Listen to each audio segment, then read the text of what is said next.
다 같이 에베소서 6장 1절부터 3절까지 말씀 같이 한번 읽겠습니다. 한 목소리로 1절부터 3절까지. 자녀되니 여러분 주 안에서 여러분의 부모에게 순종하십시오. 이것이 옳은 일입니다. 네 부모를 공경하라 하신 계명은 약속이 딸려있는 첫째 계명입니다. 네가 잘되고 땅에서 오래 살 것이다 하신 약속입니다. 아멘. 부모님에 대해서 성경에서 명령하고 있는 게 두 단어가 있다고 자주 말씀드려서 다 기억하시죠? 하나는 순종하라예요. 또 하나는 공경하라입니다. 이 두 단어가 어떤 차이가 있을까에 대해서도 여러 번 말씀드렸는데, 순종은 하지 말아야 될 것도 있어요. 부모님이 비성경적인 거를, 비윤리적인 거를 요구하실 경우에는 들을 수가 없습니다. 그래서 1절에 뭐라고 그랬냐면 주 안에서, 괄호가 쳐 있죠. 순종은 주 안에서 해야 돼요. 그런데 공경은 어느 때 어느 장소에서나 끝까지 공경해야 돼요. 끝까지 공경해야 돼요. 여러분들이 꼭 부탁드리고 싶은 거, 금년에 제가 충격이었다고 이제 2주 전에 말씀드렸죠.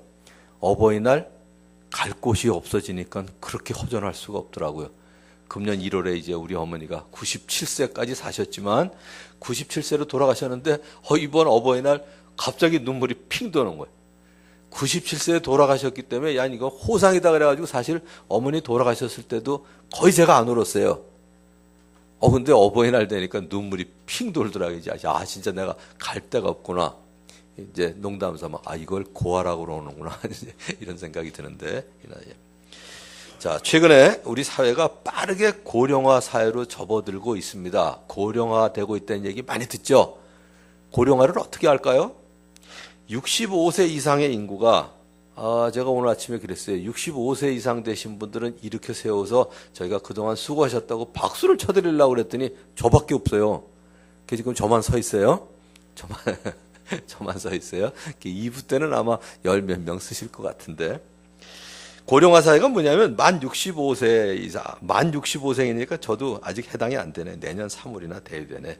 만 65세 이상의 인구가 전체 인구수의 7% 이상을 차지할 때 그 사회를 고령화 사회라고 그러는데, 우리는 이미 16년 전인 2000년대에 진입하면서 65세 이상의 인구 비중이 7.2%예요. 우리나라가.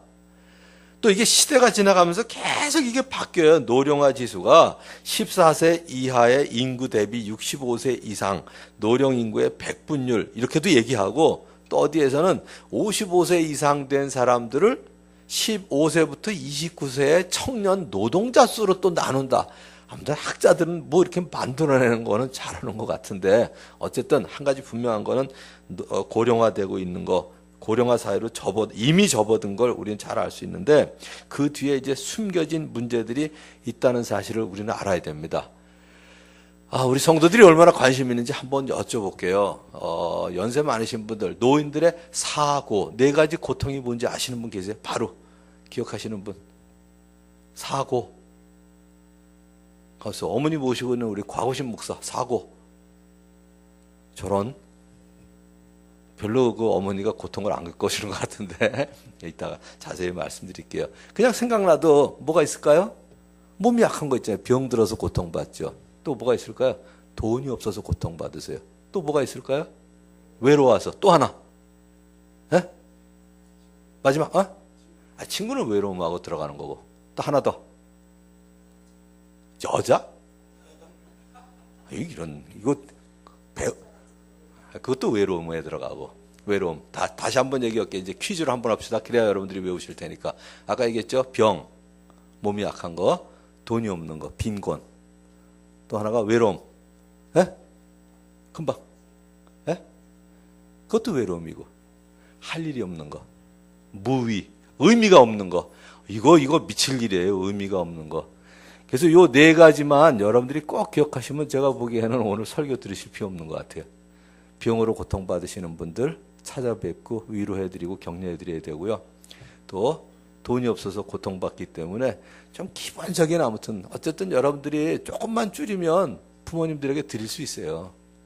조금만 드리면 돼요. 자식들한테 하는 거 진짜 조금만 이렇게 띄어서 내가 쓸 거 조금만 빼서 저기 드려도요, 확실히 달라져요. 그 다음에 외로워. 이렇게 얘기 좀 들어드리셔야 돼요. 찾아가 뵈야 되고 외로운 거 해결해 드려야 되고요.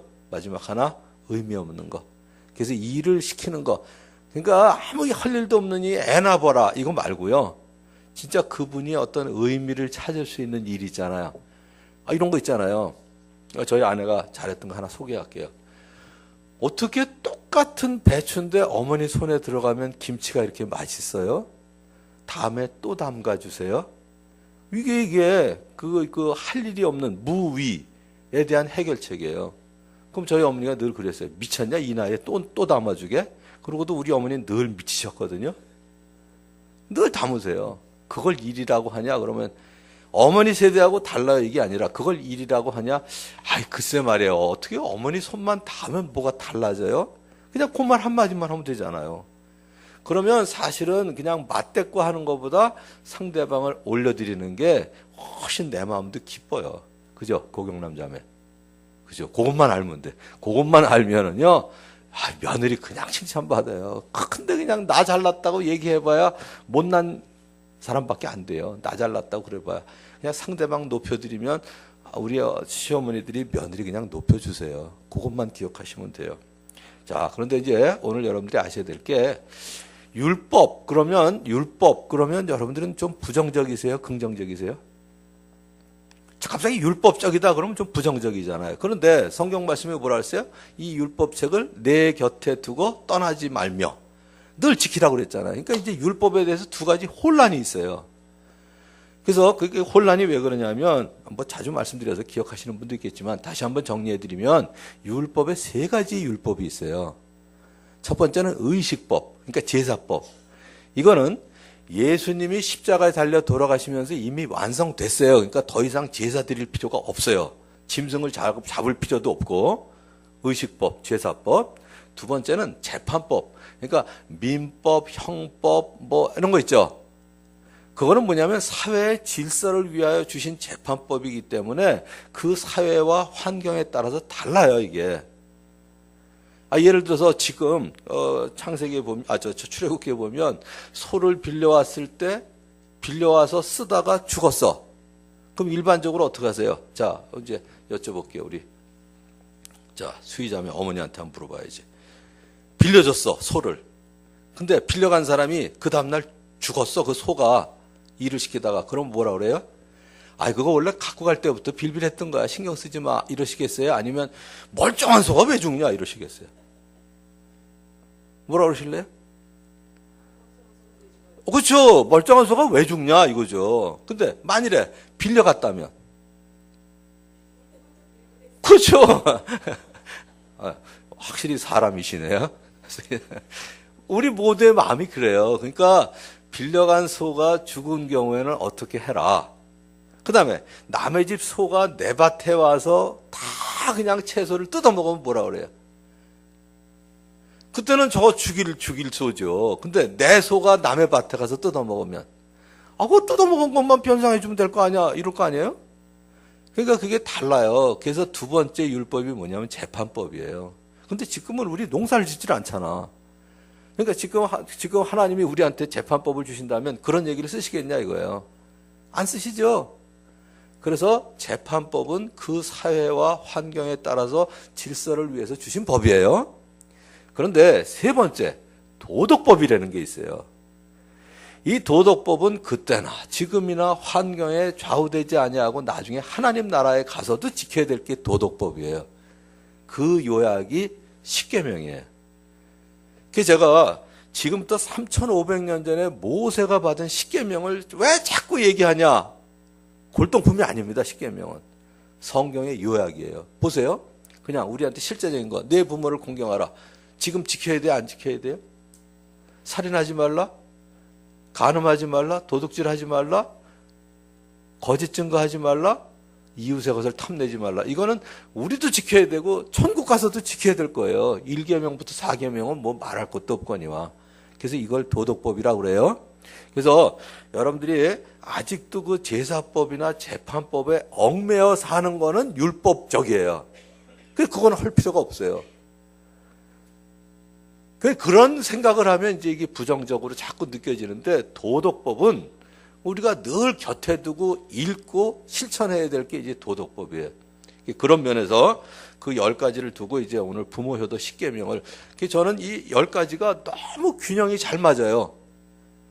그래서 모든 거에 지금 이제 8개째 만들어 나가고 있는데, 부모 효도 10계명, 자녀 교육 10계명, 부부 생활 10계명, 검소한 생활 10계명, 직장 생활 10계명, 대학 생활 10계명, 심지어 부부의 성생활 10계명 다 만드는데, 요 10계명에 근거한 내용을 만드니까 너무 좋은 거예요. 자, 뭐 외우는 건 다 외우시죠? 1절 나 외에 다른 신을 섬기지 말라. 저는 부모 효도 10계명이 뭐냐면, 부활하신 예수님을 구주로 모시도록 기도하고 도와드린다. 이게 부모 효도 첫 번째 계명입니다. 아무리 이 땅에서 잘해드려도요, 이 땅에서 공경하고 사랑하고 최선을 다하고 섬기는 것, 이게 자녀의 본분이지만 온 세상을 얻고도 제 목숨을 잃으면 무슨 소용이 있겠어요? 더구나 이 땅에서 사는 거는 몇 년이에요? 이제는 80 아니면 90년이에요. 그런데 어머니 뱃속에서 280일 동안의 일생, 이 땅에서의 2생, 80, 90 살면 하나님과 영원히 살아야 될 텐데 그 3생을 준비하도록 도와드리는 것보다 더 효도가 어디 있겠어요?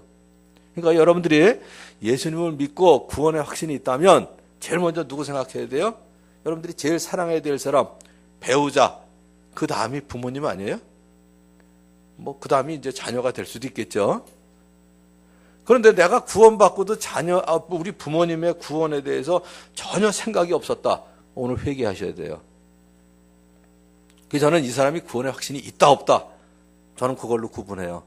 자기가 사랑하는 사람에게 복음을 전할 디자이어, 그러니까 그 의욕이, 그런 욕구가 있으면 이건 정상적이고요.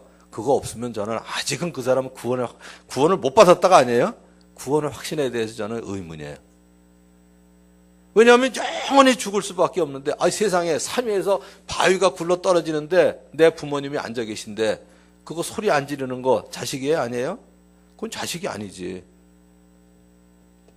그런데 예수님 안 믿으면 영원한 불못에 가실 수밖에 없는데 그 부모님을 위해서 기도 안 하고 있다, 눈물로 기도하는 일이 없다, 이거는 구원에 대해서 아직 구원의 교리를 잘 모르는 거죠. 그래서 이 세상에 무엇보다 가장 좋은 영원한 생명을 부모님께 소개해드리는 것, 이게 첫 번째 효도입니다. 두 번째는 이상한 우상을 만들거나 절하지 말라.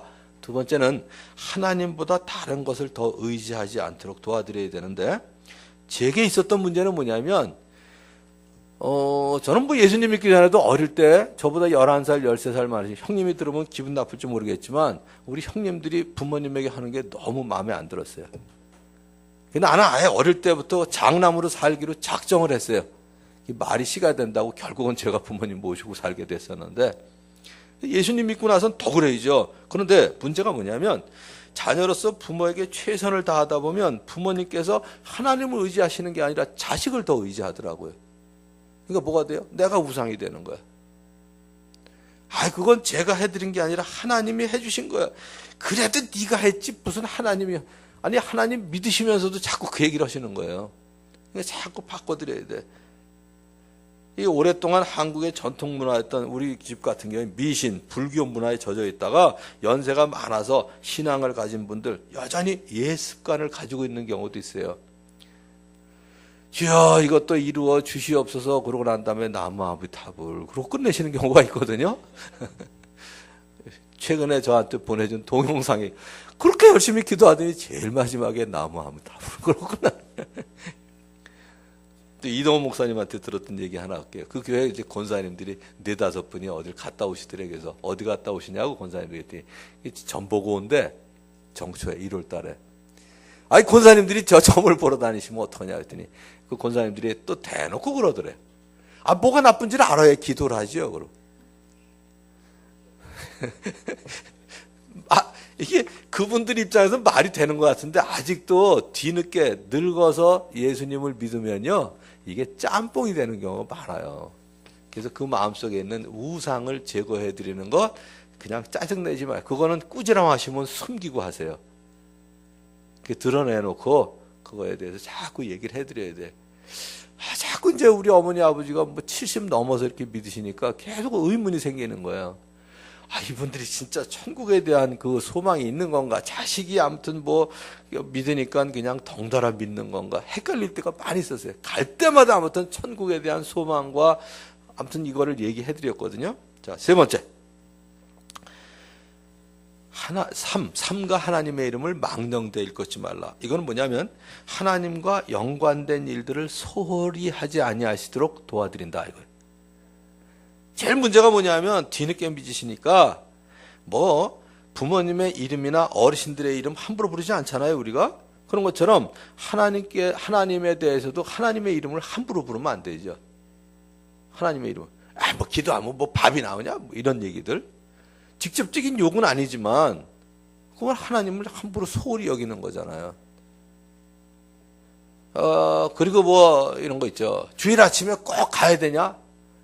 그리고 어느 날 이제 토요일 같은 때 피곤한 모습을 보면 야, 오늘은 잠 좀 자라. 제가 물론 목회하기 전이에요. 목회할 때는 뭐 그런 얘기 전혀 안 하셨지만 꼭 그거 매주 나가야 되냐고.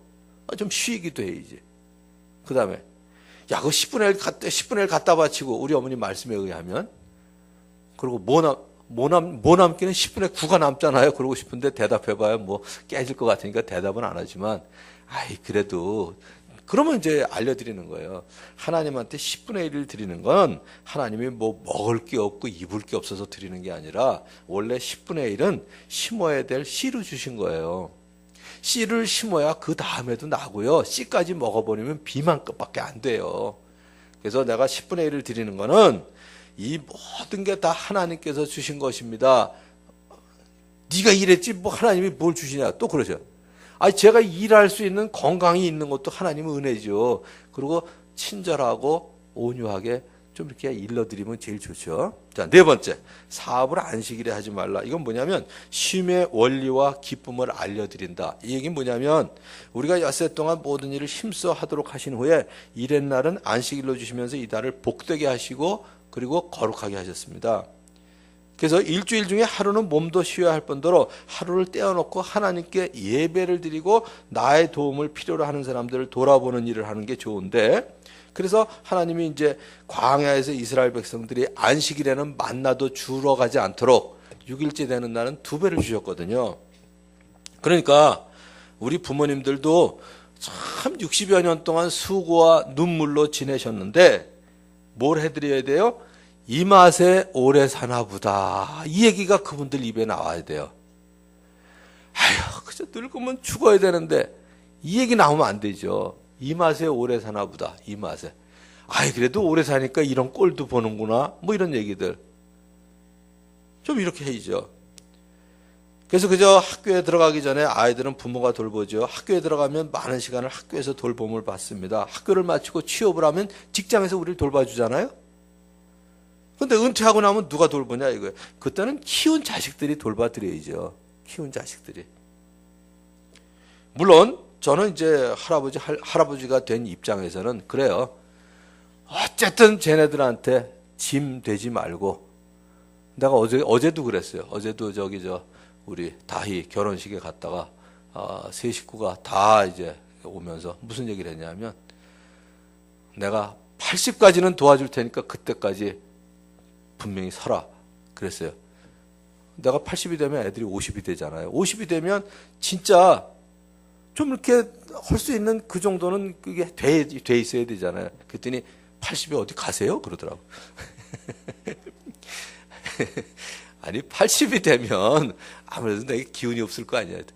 80이 되면 아버님 버스 사셔야 되겠어요? 그러는 거야. 야, 그때까지 나한테 기사 시키려고? 그땐 니들이 해야지 어떻게 80에 나보고 버스를 사라고 그러냐. 그러고 이제 농담삼아 얘기했는데 저희 며느리가 얘기한 거는 80에 진짜 버스 사가지고선 우리 태우고 다니세요. 그러냐. 그때도 건강하셔야 돼요 하는 의미로 한 걸로 제가 받아들이고 아무튼 웃었어요. 그런데 은퇴 후에는 그동안 키운 자식들의 도움을 받아야 되는 게 정상이죠. 물론 제 입장에서 여러분들이 어르신이 되는 입장에선 60 이후에 키운 자식들의 도움 받으면 슬프죠.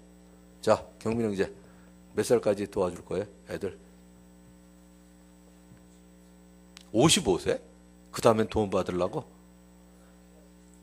물론 알아서 하죠. 근데 도움 받는 입장이 되는 거는 55세 벌써 도움 받으면 안 되지, 그죠?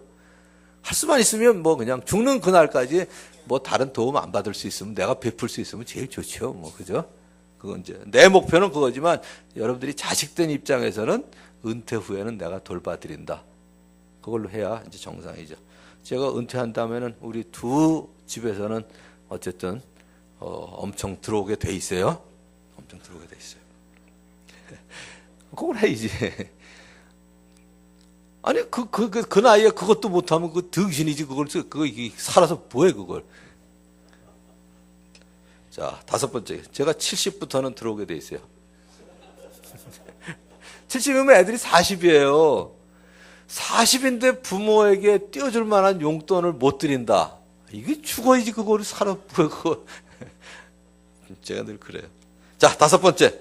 오마니 아버지를 공경하라. 이거는 뭐냐면 부모님을 높여드려야 돼요. 요즘 노인 학대 문제 심각합니다. 제가 노인 복지관을 특별히 10군데를 하고 있기 때문에요. 노인 학대 문제는 장난이 아니에요. 노인 학대 유형별로 많은 정도를 보면 정서적인 학대, 이게 질이죠. 정서적인 거. 방임, 경제적인 학대, 신체적인 학대. 이 신체적인 학대하고 유기 이쪽은 그냥 잡아놓아야 되는데 이게 사실이에요. 가족이나 보호자가 노인들과 함께 사는 것을 노골적으로 싫어하는 것은 말할 것도 없고 이제 이게 며느리들이 조심해야 되고 사위들이 조심해야 돼요. 대화하는 것을 싫어하거나 말을 걸어도 무시하는 것이 정서적 학대죠. 생계 유지가 어렵거나 치료하는데 돈이 드는데도 불구하고 도와드리지 않는 것 방임입니다. 스스로 재산 관리를 못하게 하거나 노인의 돈이나 재산을 빼앗는 것 경제적인 학대입니다. 신체적인 학대, 유기 정말 가슴 아픈 일이죠. 물론 이제 문화 수준, 문명 수준이 높아지기 때문에 어르신들이 우리보다 못하시죠. 당장 저는 그래도 현직에 있기 때문에 좀 나은데 그래도 귀찮은 게 많아요. 그러니까 이제 툭 하면 어이 과거시 형제 심상윤 홍상원 그러고 불러요. 이거 왜 이래 그러면 바로 와서 해주잖아요. 제가 해도 되는데 귀찮으니까 자꾸 부르니까 제가 점점 몰라요 지금. 점점 몰라. 사실 휴대폰 뭐 자기들이 하는 것만큼 저도 정성 들이면 하는데 그냥 주면 해주니까 갈수록 내가 바보가 돼가요. 우리 집에 어르신들은 얼마나 그러겠어요. 아까 얘기했죠. 다시 한번 얘기합니다. 자, 부모님들의 어르신들의 4가지 고통. 자, 첫째, 그렇죠. 병고, 사고 그래가지고 4가지 고통. 병고, 그 다음에 고독고. 그냥 그저 쓰는 말이 그거예요. 고독고, 무의고, 그 다음에 빈고. 대개 이렇게 4가지로 얘기해. 이게 말이 좀 어려워요. 그냥 이게 상식적으로 생각해봐도 그래요. 병으로 고통받는 거, 외로움으로 고통받는 거, 할 일 없어, 의미 없어서 고통받는 거, 그 다음에 이제 경제적으로 고통받는 거. 요 4가지는 꼭 기억하시고요. 이렇게 비추어서 여러분들이 어르신 꼭 보셨으면 좋겠어요. 자, 6번째, 육혈포로 살아내지 말라.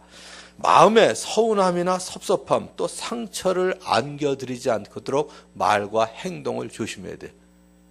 툭 치고서 뺏는다든지 말로 한마디 그냥 툭 쏘아붙인다든지 아이 모르면 좀 가만히 좀 계시라고. 제가 제일 많이 듣는 얘기가 그 얘기예요. 우리 애들한테 듣는 얘기 아니에요. 딴 데서 하는 얘기 들은 것 중에. 그래서 우리가 자녀들에게 마음을 쏟듯이 우리 부모님들도 사실을 우리에게만 쏟고 사셨잖아요. 우리에게만. 그래서 능력이 없으시거나 특별히 생계 능력이 없거나 몸이 불편하신 부모님들, 노인인 부모보다 자기의 자녀를 먼저 챙기는 우리 처사에 대해서 상처 입기가 쉬워요.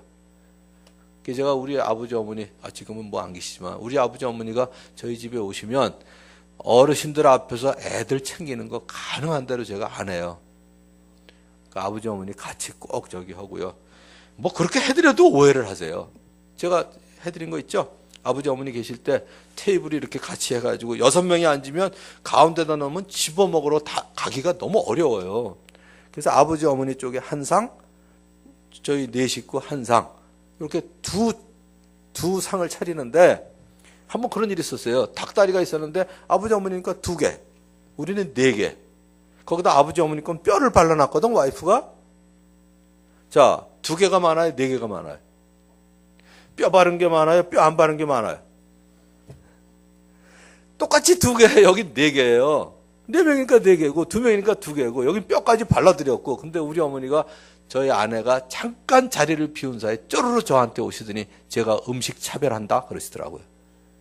그게 어르신들이에요. 공평한 거에도 상처 받으세요. 근데 거기다 대고, 아니 거기 2개고 여기 4개인데 뭘 더 음식 차별하기, 뭘 음식 차별하냐. 그러지 마시고 똑같은 얘기도, 아이 거긴 2개고 여기 4개고요. 아유 저 명처럼 오면 뼈까지 발라놨잖아요. 그러니까 작아 보이지. 두 마리도 뭘 적어요. 적기는 멀쩡하구만. 뭐 그러고 웃으면서 얘기해야지. 그걸 갖다 이제 구박하면 안 돼요. 그래서 마음의 서운함이나 섭섭함, 상처가 될 얘기는 하시면 안 돼. 또 뒤돌아서서 저 부엌으로 가면서 군시렁군시렁 하면서, 아유 그저 그냥 늙으면 다들 죽어야 되는데 뭐 이런 거 하면 안 돼요. 자주 듣는 얘기. 자주 듣는 얘기가 뭔지 아세요? 며느리들이 싱크대에서 아휴 지겨워. 그 소파에서 다 들려요. 그 소파에 앉은 분은 또 뭐라 그래? 지랄하고 자빠졌네. 그 싱크대 다 들리는 거야. 제가 제일 많이 당한 얘기예요. 남의 얘기가 아니라. 여러분들 절대로 그러시면 안 돼요. 절대로. 아무리 부모님이 지랄하고 자빠졌다고 그래도요. 미치겠다느니 내가 언제 지랄하고 자빠졌어. 이런 얘기 하시면 안 돼요. 그냥 잘 넘어가세요. 자, 7번째. 칠보 단장한 여자를 보고 간음하지 말라. 이 간음이라는 게 뭐예요? 재미있자고 하는 거 아니에요? 재미있자고. 난 해보지 않아서 모르겠는데 결국은 몰래 훔쳐먹는 떡. 재미있자고 하는 거예요. 그래서 7번째는 뭐냐면 건전한 취미생활을 할 수 있도록 정보를 알려드린다든지 재정적인 지원을 해드려라 이거예요. 여러분들이 주보의 양쪽 페이지에 다 써놨기 때문에 십계명하고 이렇게 연관시켜 보시면 아 맞다 이런 느낌이 드실 거예요. 뭐 자주 하는 얘기 있죠. 자식들에게 마음 쓰는 것 10분의 1만 해도 부모님의 마음이 행복해질 것이라고 얘기합니다. 거의 뭐 시간 쓰고 돈 쓰는 거 신경 쓰는 거 다 뭐예요? 전부 자식 위주예요. 저는 아무튼 우리 애들 뭐 아무튼 제가 결혼하기 전부터 생각했던 거 난 절대로 자식 위주로 안 키운다. 부모 효도 중심으로 키운다 했어요. 왜냐하면 여러분들이 자식 위주로 키우잖아요. 걔네들이 30대고 여러분들이 60대 했을 때 걔네들이 어떻게 키울까요? 석호하고 민주가. 아빠 엄마한테 배운 대로요 자식 위주로 키워요. 걔네들도. 그러면 서러우세요. 근데 지금 부모님 효도 위주로 키우면 애들이 뭘 봐요? 부모님 효도하는 거 볼 거 아니에요. 그러니까 나중에 걔들이 30 넘으면 뭐 해요? 부모에게 효도할 거라고요. 부모에게. 요즘 우리 애들한테서 이렇게 받는 거 보면 거의 제가 우리 아버지 어머니한테 했던 거 거의 흉내내더라고요. 거의 흉내내요. 그래서 어떤 경우는 이제 그런 경우도 있었는데 우리 어머니 이제 금년에 돌아가시기 전에 갈 때도 애들이 어려가지고 애도 어린데 저걸 뭐 우리 와이프 말에 의하면 그 어린애를 어딜 끌고 가냐. 근데 그건 아닌 것 같았어요. 그래서 어쨌든 데리고 갔어요. 다. 갓난애기도 다 데리고 가서 요양원에 가서 인사시켜 드리고요. 얘가 요번에 이제 뭐 몇 달 됐다고 보여드리고 한번 안게 해드리고 그렇게 좋아하시더라고요. 글쎄 그런 모습들이 결국은 이제 애들이 본대로 요즘 이제 노인복지관이 잘 발달되어 있기는 하지만 그래도 자식들이 해드리는 것만큼 외로움을 해소시키지 못해요. 그런 거 있잖아요. 우리 저 이규진 형제 얘기 하나 해드리게 되겠다. 상해에 간 이규진 형제. 저 경상도에 있잖아요. 아버님 어머님이. 그래서 이제 어버이날은 너무 아무튼 그때 바빠가지고 일주일 전에 갔다 왔대요. 그래서 요번에 어버이날 바빠서 제가 미리 왔어야 했더니 아유 그래 고맙다고 뭐 이런 걸 사갖고 오고 못 오면 못 오는 거지 뭐 일주일 전에 일부러 챙겨서 오냐 그러셨는데 오고 난 다음에 어버이날 다시 전화가 오더래요. 오늘은 안 오냐. 왜냐하면 옆집에 사람들이 자식들이 오니까 그게 또 싫은 거야. 보세요. 자식들이 안 와서 싫은 게 아니라 옆집에 자식들이 와가지고 차들이 서 있는데 자기 집은 텅텅 비어 있으면 남들이 어떻게 생각하나. 그렇다고 거기다 플래카드에 우리 자식들은 일주일 전에 왔다 갔습니다. 이걸 써놓을 수는 없잖아요. 아니 그거는 충분히 이해가 가요. 충분히 이해가 가는 게 뭐냐면 저 집 자식들은 안 오나? 서울에서 뭐 이사까지 한다며, 뭐 임원이라며, 대기업의 임원이라며, 이 자식들이 부모도 모르나? 이게 의식이 되는 거예요. 그러니까 굳이 얘기하면 지난주에 왔다 갔다 뭐 이 얘기를 동네방네 떠들고 다녀야 되는데 그게 또 그렇잖아요. 그래서 결국은 이규진형제가 또 갔다 왔대. 어버이날. 2번 갔다 오시면 괜찮아요. 그건. 자, 8번째. 팔로 도둑질하지 말라. 이건 뭐냐면 물질적인 좌절감에 빠지지 않도록 도와드려야 돼요.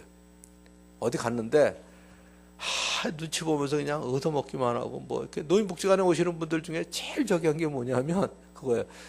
거의 같이 안 오시는데 부부가 같이 오시는 분들 계세요. 근데 이 할머니들이 참 이상해.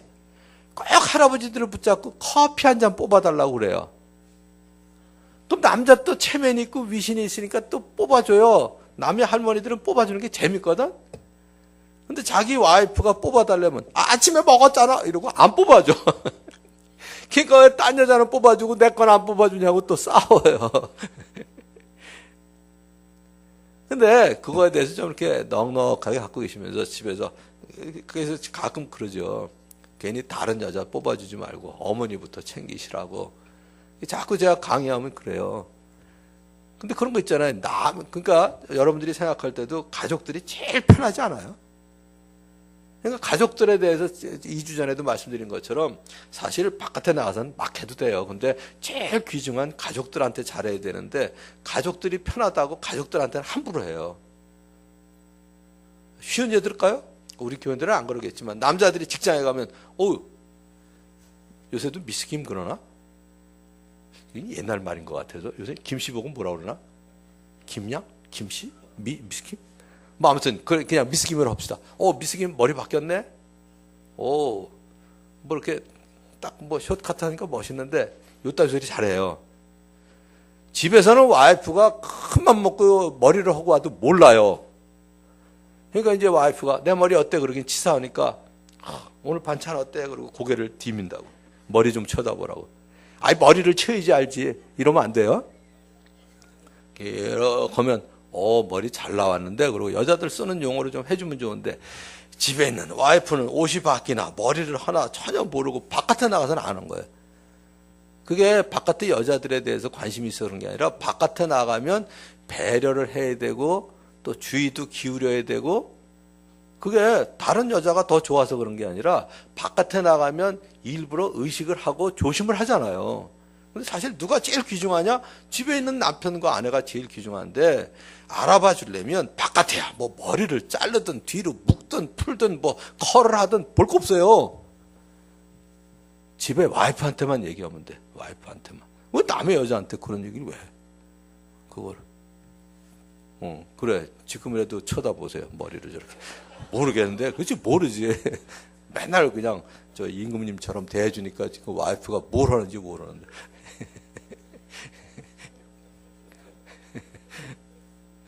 그래갖고 이제 어저께 내가 그 얘기 그러다가 남의 여자라 얘기를 안 했어요. 귀남자매 어저께 결혼식장에 왔는데 진짜 이쁘게 하고 뭐 이렇게 허리에 그거까지 그걸 뭐라 그러나? 리본? 아무튼 뭐 그거. 주일날도 그렇게 하고 와 그러려다가 내가 참았어요. 남의 여자라. 내가 우리 와이프한테만 얘기하면 됐지 남의 여자한테 내가 얘기할 게 뭐 있어. 남편이 쳐다보고 아내가 쳐다보면 돼. 아무튼 옆에 있는 배우자가 제일 귀중해요. 딴 데 가서 딴 얘기 하실 필요 없어요. 집에 있는 남편한테 오늘은 넥타이 그렇게 매니까 이쁘네 뭐 이래. 이제 직장 나가서는 저 상사 뭐 아예 넥타이 바뀐 거 얘기해 주면서 자기 남편은 매나 안 매나 모르면 안 되죠. 그래서 제일 귀중한 게 가족입니다.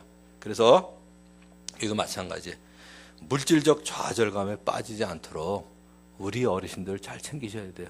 우리 어르신들. 자, 9번째 구렁이 담 넘어가듯 거짓 증거하지 말라. 이게 아주 중요한 건데 어르신이 되고 연세가 드시잖아요. 관계, 체면 때문에 왜곡되는 일이 없도록 조심해야 돼요.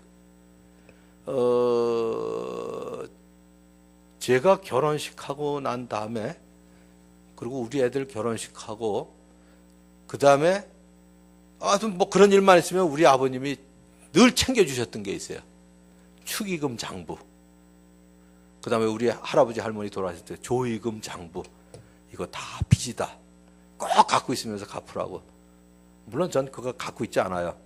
저는 제가 할 수 있는 만큼 상대방이 받을 수 있는 받아야 될 만큼 저는 그냥 하는 쪽이지 그거 보고선 지난번에 이 사람이 얼마 갖고 왔더라 이거 가지고 따져서 하지는 않습니다. 그러나 어쨌든 어려운 경험들을 많이 하신 때문인지 어른들은 연세가 드실수록 공정성보다는 관계와 체면을 의식하기가 쉽고요. 정직한 모험을 하기보다는 그냥 편안한 안주, 이 타협을 하기가 더 쉽습니다. 이때 자녀들이 용기를 북돋아드리거나 부모님의 짐을 대신 져드리는 게 필요해요. 무엇보다도 노인이 되어서 건강하지 않으면 몸뿐만 아니라 마음도 가난해집니다. 그래서 마음이 가난해지면 사물을 바르게 보는 눈이 흐려져요. 우리 늘 하는 얘기 있죠. 건강한 육체에 건강한 정신이라고. 이 말의 의미를 되새겨서 하루라도 젊었을 때 건강에 대해서 관심을 가지고 유지하실 수 있도록 힘써야 됩니다. 자, 마지막 10번째입니다. 10원이라도 탐내지 말라. 내 이웃의 것을 탐내지 말라요. 소유욕을 절제하실 수 있도록 도와드려야 되는데 이 연세가 드시면서 어른들이 소유에 대한 욕망이 없어져야 되는데 아니에요. 소유에 대한 욕망이 더 강해져요. 왜냐하면 사실 시간이 없잖아요. 또 힘이 없어요. 그러니까 힘과 시간의 여유가 없기 때문에 나이가 드시면서 주변에 어려운 사람들을 돌아보는 것보다는 내 것 챙기는 거에 엄청 빠르세요. 이게 장난 아니에요. 뭐 한정된 물건 있으면 진짜 쌈나요. 이 집어가시는 거 보면 거의 본인 아니면 자기 식구들. 한 가지 뭐 예를 들게요. 제가 중고등학교 다닐 때 제가 대방동이었었거든요. 그때 버스나 합승을 탈 때 뭐 했냐면 다 이렇게 줄을 서서 타잖아요. 어떤 게 합리적인지 모르겠어요. 저희 할머니가 하셨던 게 있어요.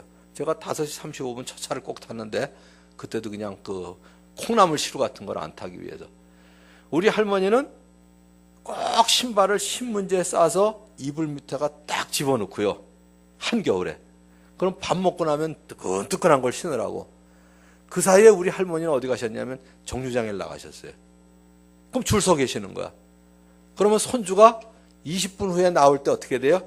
제일 앞자리에 서 계시잖아요. 그러니까 뒤에 있는 사람이 있으면 다 보내고 늘 제일 앞자리에 계시다가 저하고 자리를 바꾸셨어요. 이거는 합리적인지 아닌지 모르겠어요. 할머니가 서기셨으니까 뭐 서기신 거고 나하고 바꿔줬으니까 이건 뭐 욕먹을 짓은 아닌 것 같은데 어쨌든 저희 할머니가 늘 해주셨던 건데 그거는 뭐 그냥 고마운데 제일 제가 힘든 건 뭐냐면 잔치집마다 저를 데리고 가셨거든요. 요즘 뭐 먹을 게 많은데 50년대 60년대는 진짜 먹을 게 없었어요. 오죽하면 생일날 신쌀밥 한 번 잘 먹으라고 고봉으로 퍼주겠어요. 지금은 그거 먹었다 이제 다이어트 하는데 방해된다고 안 먹죠. 잔칫날 어디를 가면 평소에 못 먹던 잡채하고 불고기를 듬뿍듬뿍 집어다가 내 밥 위에다가 얹어주시는 거예요. 나는 너무 창피했어요. 나한테 갖다 주는 건 고마울 새도 없었어요. 이건 너무 창피해가지고 제발 그러지 않으셨으면 그러는데 그게 뭐냐면 결국은 소유욕이죠. 내 자식, 내 손주 잘 먹이겠다는 거예요. 공정성이 떨어지는 거죠. 그래서 이 건강의 한계하고 재정적 수입의 한계 때문에 마음이 좁아질 수밖에 없습니다. 그래서 오히려 교회나 복지관 등의 기관을 통해서 더 어려운 여건에 계신 분들 이렇게 도와줄 수 있는 기회도 만들어 드리고요. 그래서 인생의 후반전을 좀 의미 있게 사시도록 더 어려운 사람 좀 이렇게 돌아볼 수 있는 거 해드리면 우리 지난주에 제가 써드린 대로 머슬로의 5가지 욕구 알려드렸죠. 그중에 제일 마지막 게 제일 높은 수익. 첫 번째는 그냥 우리 육신적인 문제 해결하는 거 먹고 사는 거. 두 번째는 안전해야죠. 세 번째는 뭐예요? 사랑받아야죠. 존중함을 받아야 돼요. 그 다음에 뭐냐면 무언가 아무튼 내가 역할을 한 거에서 의미를 찾아야 사람은 만족을 합니다. 근데 마지막 거를 세상 사람들이 거의 안 해요. 그러니까 끊임없이 배고프고 목마른 거예요. 갈증이. 자, 한 가지 얘기합니다.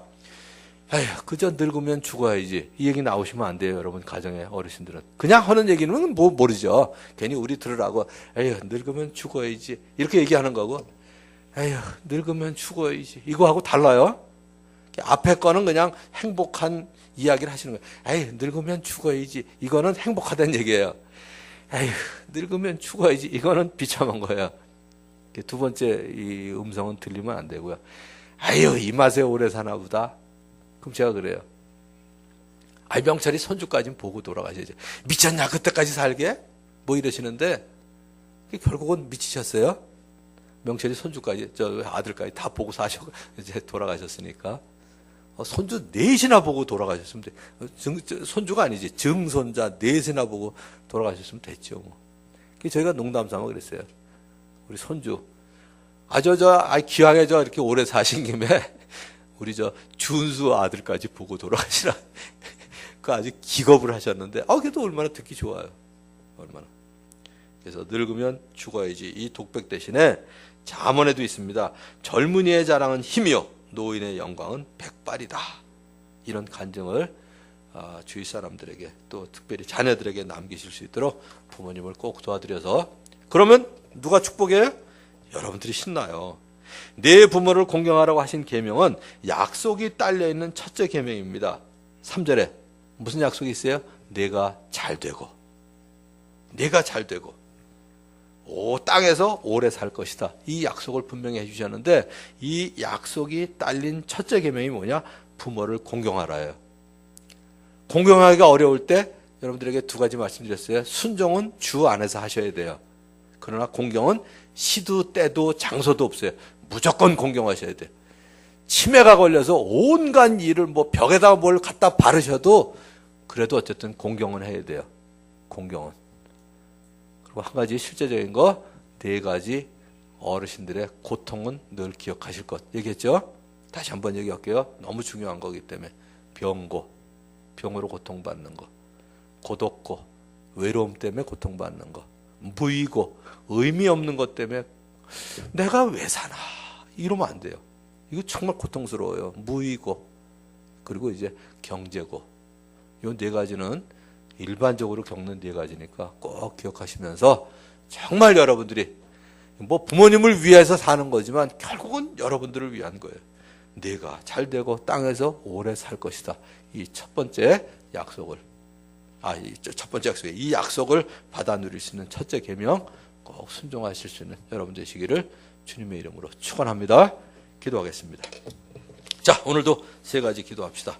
첫 번째는 예배를 사모하는 삶, 또 예배를 드릴 때 감격과 감동이 있도록. 두 번째는 모든 민족을 제자로 삼기 원하시는 하나님 아버지 앞에 2016년도에도 각 목장에서 적어도 한 명 이상, 진짜 목표 같아서는 그랬으면 좋겠어요. 각 사람마다 금년에도 내가 한 사람을 주님 앞으로 인도하겠습니다. 이 작정이 있었으면 좋겠고요. 자, 세 번째는 오늘 말씀드리면서 10가지 기억하지 마세요. 정말 그거 한 가지는 내가 해야 되겠다 하는 거 작정하시고 다짐하시고 기도하시기 바라요. 1분 동안 통성으로 한번 기도하시고 제가 기도하겠습니다. 하나님 아버지 감사합니다. 오늘도